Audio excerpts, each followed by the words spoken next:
and details of the crime still horrify Barzees' niece, Tina Mace. "It just makes you ill. How could anyone do that?" she said.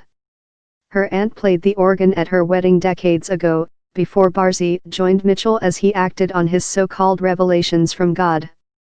Like Smart, Mace is alarmed by the surprise announcement this week by Utah authorities, who said they had miscalculated her aunt's sentence and would release her from prison on September 19. "From what I know, no family can take her in or would take her in," Mace said.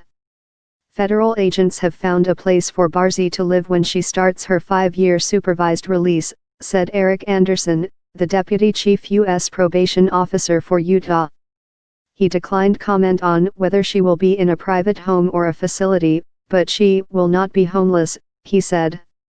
Smart is now a 30-year-old speaker and activist who said Thursday she's deeply concerned that Barzees remains a threat, citing her refusal to cooperate with mental health treatment in prison and reports that she may still harbor Mitchell's beliefs.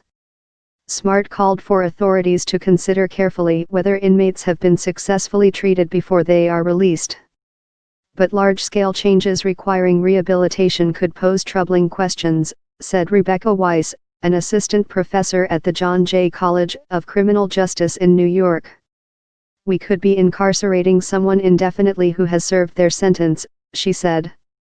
Treating the disproportionate number of people with mental illness in U.S. prisons, many of whom are not violent, is among the system's biggest challenges. While there is a need to protect the public, inmates also have the right to refuse treatment. "The degree to which our prisons succeed in rehabilitation is questionable," Weiss said. "We're putting a lot on a system that is overloaded with fairly unclear goals. Repeat violent sex offenders can be civilly committed in the federal system, but that requires a series of evaluations and a judge's decision that they pose an imminent risk," Anderson said. Barzees' lawyer has maintained she's not a threat. Attorney Scott Williams did not immediately return a message seeking comment.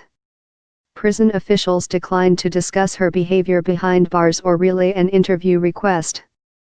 She was treated at the Utah State Hospital for about 5 years following her arrest.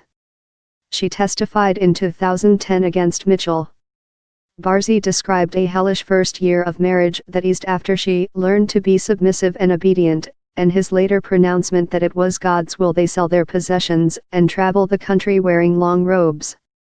She was found 9 months later, while walking with Barzees and Mitchell on a street in the Salt Lake City suburb of Sandy. Mitchell is serving a life sentence.